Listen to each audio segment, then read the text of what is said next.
قرآن کی آیتیں تلاوت کی جائیں تو دل لگتا ہے کہ نہیں لگتا ہے؟ اگر دل لگتا ہے قرآن سننے کا تو اس کا مطلب ہے کہ ایمان ہے، اور قرآن سننے کا دل نہیں کرتا، بھاگ جاتے ہیں، تو نفاق ہے دل کے اندر، ایمان کامل نہیں ہے۔ اس کی سب سے بڑی علامت آپ کو رمضان المبارکہ میں دیکھنے کو ملتی ہے۔ حافظ قرآن اللہ کی آیتیں تلاوت کر رہا ہوتا ہے، کتنے لوگ ہیں جن کو قرآن سننے کی رغبت پیدا ہوتی ہے اور تلاوت پر ان کا ایمان بڑھتا ہو۔ ہونا یہی چاہیے میرے عزیزوں کہ جیسے اللہ کی آیتیں تلاوت کی جا رہے ہیں تمہارا دل لگنے لگ جائے، دل لگنے لگ جائے، یہ ایمان اندر ہے تمہارے پاس، ورنہ گھنٹوں گانے سنتے رہ جاتے ہیں، دوسروں کے ڈائلاگ، فلمی نغمے، نہ جانے کیا کیا چیزیں گھنٹوں تک سنتے رہ جاتے ہیں، بلکہ باقی سارے نغمے ایک جگہ پر، اللہ کا کلام اپنی جگہ۔ قرآن پاک سنتے ہی اگر ایمان بڑھنے لگتا ہے اور شوق بڑھتا ہے تو سمجھ لو کہ تمہارے اندر ایمان موجود ہے۔ تیسری چیز ایمان کی علامت، رب تعالیٰ فرماتا وَعَلَىٰ رَبِّهِمْ يَتَوَكَّلُونَ، اور جس کے سینے میں ایمان ہوتا ہے وہ صرف اپنے رب پر بھروسہ کرتے ہیں، صرف اللہ پر بھروسہ کرتے ہیں۔ آج مجھے یہی عرض کرنا ہے، ایمان جب کسی کے دل میں ہو تو وہ خوف و خطر سے آزاد ہو جاتا ہے۔ یہ فرمایا گیا کہ دو خوف اللہ تعالیٰ ایک دل میں نہیں ڈالتا، دو خوف ایک دل میں نہیں آتے، یا تو دنیا کا خوف بس جائے گا یا اللہ کا خوف بسے گا۔ ایسا نہیں ہوتا کہ اللہ کا خوف بھی ہے اور دنیا کا خوف بھی ہے، دو خوف جمع نہیں ہوں گے، اسی لیے ایک ہی خوف کو جگہ دو۔ اگر اللہ کا خوف ہے تو اللہ دنیا کے خوف سے آزاد کر دیتا ہے، اور یہی فرماتا ہے الا ان اولیاء اللہ لا خوف علیہم ولا هم يحزنون، جو اللہ کے ہو جاتے ہیں، اللہ کے دوست، ان کو کسی بھی بات کا خوف نہیں ہوتا، ڈر نہیں ہوتا، اور نہ ہی کسی بات کا رنج اور غم ہوتا ہے۔ یہ کب ہوتا ہے؟ جب اللہ کی ذات پر کامل بھروسہ ہو جائے، کامل یقین ہو جائے۔ یہ بھروسے کے متعلق چند باتیں عرض کرتا ہوں۔ اللہ کی ذات پر توکل کیسا؟ کچھ لوگ اس کا الگ غلط معنی سمجھ لیتے ہیں۔ توکل کا مطلب یہ ہے کہ سب چھوڑ چھاڑ کر کے بیٹھ جاؤ، اللہ ہی سب کرنے والا ہے، اس کا نام بھی توکل نہیں ہے۔ اللہ کی ذات پر یقین اور توکل کا مطلب اسباب کا سہارا لینا ہے، لیکن یقین اس کی ذات سے رکھنا۔ ایسا نہیں ہے کہ گھر میں بیٹھ کر کے آپ یہ سوچیں کہ بچہ ہو جائے گا، اکیلے بیٹھے ہیں، اللہ تبارک و تعالیٰ ہے، لیکن اس نے جو اسباب بنایا ہے ان اسباب کا سہارا لینا ہوگا۔ تم گھر میں بیٹھ کر کے یہ سوچتے رہو روٹی آئے گی منہ میں چلی جائے گی، نہیں، روٹی کو گزرنے کے لیے جتنے اسباب کی ضرورت ہے ان اسباب کا سہارا لینا ہے، ہاتھ پیر چلاؤ، پھر اللہ کی ذات پر بھروسہ کرو۔ ایک صحابی آئے، حضور صلی اللہ علیہ وسلم سے عرض کیا میرے پاس ایک اونٹنی ہے، اس اونٹنی کو کھمبے سے باندھ کر کے اللہ پر بھروسہ کروں یا اس کو کھلا چھوڑ کر کے؟ کیونکہ کھلا چھوڑنے سے اونٹنی واپس نہیں آتی، ایک بار وہ ہاتھ سے جائے تو وہ بھٹک جاتی ہے۔ اونٹ کے بارے میں نبی پاک صلی اللہ علیہ وسلم نے ارشاد فرمایا نہیں، اس کی رسی کو کھمبے سے باندھو اور پھر اللہ کی ذات پر بھروسہ رکھو۔ بیمار ہو گئے، بخار آیا، سردی ہے، سر میں درد ہے، پیٹ میں درد ہے، اللہ شافی کافی ہے، یقین ہے ہمیں کہ اللہ ہی شفا دے گا، لیکن اس کا مطلب یہ نہیں ہے کہ بیمار ہو کر بستر پر سوئے رہیں، مجھے اللہ پر بھروسہ ہے وہی شفا دے گا۔ وہ شفا دے گا لیکن دوا تمہیں لینی ہوگی، دوا لو اور پھر یہ کہو دوا تو ذریعہ ہے، حقیقت میں شفا اللہ کی طرف سے۔ یہ توکل ہے، اس کو کہتے ہیں توکل اور یقین۔ جیسے آج کے حالات میں بہت سارے لوگ دوسرے درجے کا توکل کر کے بیٹھے ہوئے ہیں، جب ہم یا علماء بیان کرتے ہیں کچھ نہیں ہوگا اللہ کے اوپر سب چھوڑ دو، تو سارے لوگ شاید سب چھوڑ کر کے بیٹھے ہوئے ہیں، چاہے وہ نبی پاک کی عزت کا معاملہ ہے، چاہے اسلام کی بات آئے، چاہے قرآن کی بات آئے۔ لوگوں کو ایسا لگنے لگا ہے کہ اللہ کی ذات پر بھروسہ ہے، جو ہونا ہے وہیں سے ہوگا۔ ایسا نہیں، اگر اللہ کی ذات پر بھروسے کا یہی مطلب ہوتا تو 313 نہتے صحابہ کبھی بدر کے میدان میں نہیں آتے، وہ مدینے میں بیٹھ کر کے ہی کہتے اللہ پر بھروسہ ہے، اللہ فرشتوں کو اتارے گا۔ نہیں، ہاتھ پیر چلاؤ اور پھر اللہ کی ذات پر بھروسہ رکھو۔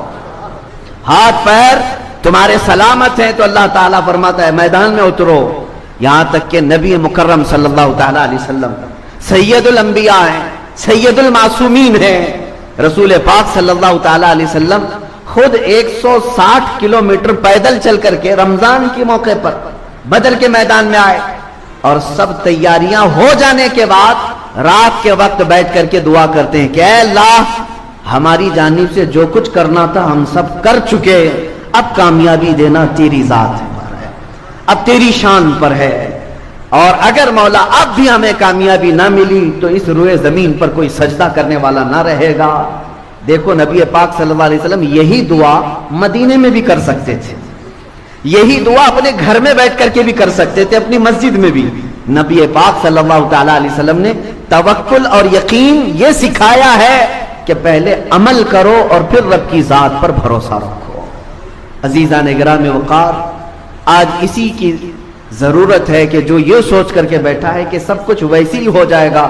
قرآن میں مولا تعالیٰ فرماتا ہے ان اللہ لا یغیر ما بقوم حتی یغیروا ما بانفسہم، بے شک اللہ تعالیٰ اس وقت تک کسی قوم کی حالت نہیں بدلتا جب تک وہ قوم خود اپنی حالت نہیں بدلتی۔ خود تمہیں بدلنے کی فکر نہ ہو اور تم سوچتے ہو کہ دعاؤں سے ہی سب کچھ ہو جائے۔ ایک بزرگ کے بارے میں ایسی بطور مزاح یہ بیان کیا گیا تھا کہ ان کی کھیتی باڑی تھی اور بڑے شریف مولانا صاحب تھے، کھیتی باڑی کرتے تھے اور بیٹھے رہتے تھے۔ ایک گدھا آتا تھا، فصلیں چر جاتا تھا اور یہ تسبیح پڑھتے تھے، لا حول ولا قوت الا باللہ، لا حول ولا قوت الا باللہ۔ گدھا چلا جائے، گدھا چلا جائے، گدھا چلا جائے، تسبیح 100 بار۔ گدھا کہاں سے جاتا؟ وہ فصلیں خوب چرتا تھا اور چلا جاتا تھا، اور ان کی تسبیح ختم نہیں ہوتی تھی۔ گدھے کو بددعائیں بھی دے رہے ہیں اور اللہ کی تسبیح بھی پڑھ رہے ہیں بیٹھی جگہ، اللہ تعالیٰ کچھ کر دے، اس گدھا چلا جائے، یہ گدھا چلا جائے۔ کچھ نوجوان تھے، وہ دیکھتے تھے روزانہ کہ مولانا صاحب بڑے شریف ہیں، روزانہ صرف تسبیح سے ہی گدھے کو بھگا رہے ہیں، تسبیح سے ہی گدھے کو بھگا رہے ہیں۔ آدھی فصل تو وہ روز کھا گیا تھا گدھا۔ ان نوجوانوں کو رحم آیا، وہ کچھ ڈنڈے لے کر کے میدان آ گئے۔ 4-5 دن کے بعد ڈنڈے لے کر کے آئے اور اس کے بعد پھر اس کھیتی میں چرنے والے گدھے کو جو تڑ لگایا انہوں نے، تو گدھا چیختے ہوئے جو بھاگا زخمی ہو کر، پھر کبھی نہیں آیا۔ اور وہ نوجوانوں نے آ کر کے کہا مولانا صاحب آپ کی تسبیح اپنی جگہ پر، لیکن ڈنڈے سے جو توکل ہوتا ہے وہ اپنی جگہ پر۔ یعنی اگر آپ بیٹھی ہوئی جگہ پر ہی یہ سوچتے رہے کہ ہماری کھیتی کوئی نہ چرے اور صرف ہم تسبیح پڑھ کر کے سب بھگا دیں، ایسا نہیں ہے۔ اللہ نے تمہیں قوت فکر بھی دیا ہے، قوت عمل بھی دیا ہے، پہلے اس کا استعمال کرو اور پھر اللہ کی ذات پر بھروسہ کرو۔ اسی کو اقبال نے کہا تھا قوت فکر و عمل پہلے فنا ہوتی ہے جب کسی قوم کی شوکت پہ زوال آتا ہے۔ کسی بھی قوم کے اوپر زوال جو آتا ہے وہ مفلوج ہونے کے بعد، کچھ کرنا نہیں ہے انہیں، بیٹھے ہوئے کھانا ہے اور بیٹھے ہوئے سب نئے نئے کرشمے دیکھنا ہے، نئے نئے اچھمبے دیکھنا ہے بیٹھ کر کے۔ نہیں میرے عزیزو، اسلام نے تمہیں عمل کے میدان میں اتارا ہے، عمل کے میدان میں بے خوف و خطر اترو، نبی پاک صلی اللہ تعالیٰ علیہ وسلم کی سنتوں کو دیکھو۔ آج ان نوجوانوں سے بھی میں کہتا ہوں جو گھر میں بیٹھ کر کے توکل کر رہے ہوں یا توکل کا غلط معنی اخذ کر رہے ہوں کہ ہمیں کیا ضرورت ہے، اللہ تبارک و تعالیٰ کی ذات پر بھروسہ ہے، رزاق وہی ہے، رزق دے گا۔ وہ جب چیونٹیوں کو رزق دیتا ہے تو ہمیں کیوں نہیں دے گا؟ یقیناً تم اشرف المخلوقات ہو، تمہیں بھی رزق دے گا، لیکن حکم اس کا یہ ہے کہ تلاش کے لیے نکلو، تلاش کے لیے نکلو۔ ایک جگہ بیٹھ کر کے انتظار کرنا یہ نہیں ہے توکل۔ نبی پاک صلی اللہ تعالیٰ علیہ وسلم کی بارگاہ میں چلو۔ ایک دن حضرت فاطمہ کے گھر گئے، حسنین کریمین چھوٹے تھے، بھوکے تھے، رو رہے تھے۔ حضرت فاطمہ سے پوچھا کیوں رو رہے ہیں بچے؟ کہا بھوک کی وجہ سے رو رہے ہیں، گھر میں کوئی چیز نہیں ہے، فاقہ ہے۔ نبی پاک صلی اللہ تعالیٰ علیہ وسلم نے فرمایا فاطمہ نہ گھبرا، تیرا باپ اپنے ہاتھ سے محنت کر کے لائے گا اور تیرے بچوں کو کھلائے گا۔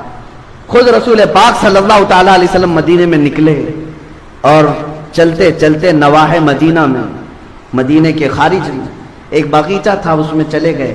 باغیچے کے مالک سے کہا کیا میں تیرے باغیچے میں مزدوری کروں تو مجھے اس کی کچھ اجرت دے گا؟ باغیچے کے مالک نے منظوری بھری، کہا کہ ٹھیک ہے میں تیار ہوں، مزدوری کر سکتے ہو، دیکھو میرے باغیچے کے درختوں کو پانی سینچنا ہے، پانی پلانا ہے، تم 1 ڈول پانی بھر کر کے ڈالو گے، میں 2 کھجوریں اجرت میں دوں گا۔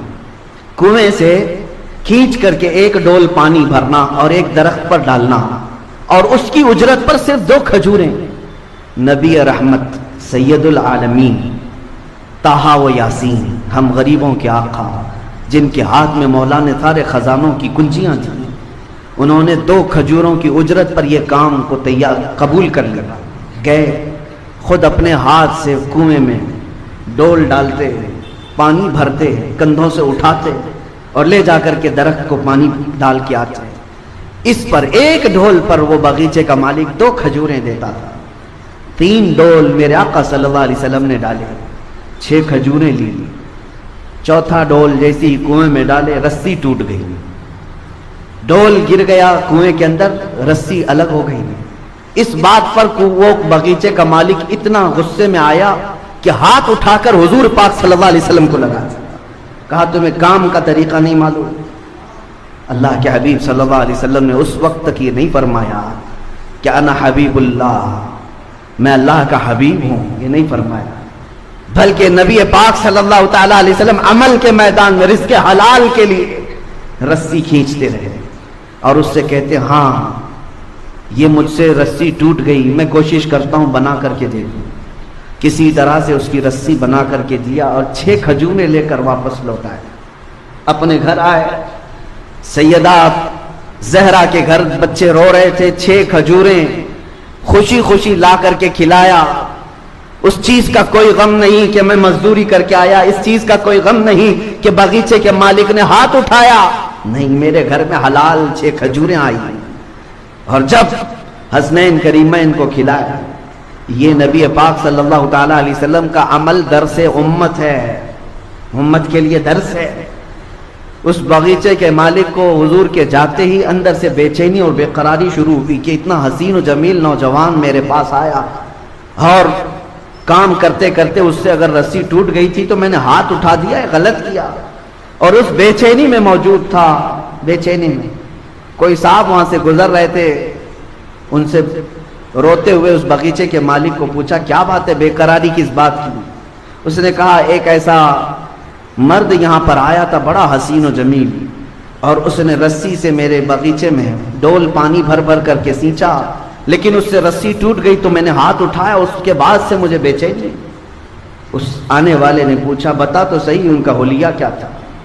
حلیہ بتانے والے جو بتاتے تھے، اللہ اکبر، سنتے ہی ساننے والے وہ صحابی رسول تھے، رو پڑے، کہا نادان تجھے پتہ نہیں وہ سید الانبیاء ہیں، وہ رسول خدا تھے جن پر تو نے ہاتھ اٹھایا۔ وہ نہیں جانتا تھا، وہ پہچانتا نہیں تھا۔